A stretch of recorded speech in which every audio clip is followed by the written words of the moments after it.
ठिकाणी आलेले नाही, आज ते बूथ प्रमुखाला भेटायला आले जो गावगाड्यामध्ये काम करतो आणि जो खरा शिवसैनिक आहे, ज्यानं गावातल्या मतदाराला आपल्या या ठिकाणी मतपेटीपर्यंत नेण्याचा संकल्प केलाय, त्या सर्व बूथ प्रमुखांना भेटण्यासाठी म्हणून आणि तुमचे आशीर्वाद घेण्यासाठी साहेब इथे आले।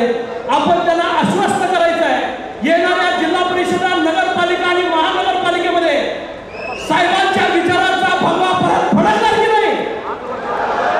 दोन्ही हात वर करून सांगा साहेबांना।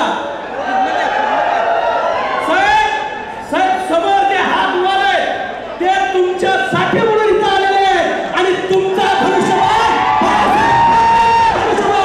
घराघरापर्यंत घेऊन जाणारा शिवसैनिक आज इथे उपस्थित आहे। मी मनापासून समोर आलेल्या सर्व माझ्या शिवसैनिक बंधू भगिनींचा मानाचा मुद्रा करतो।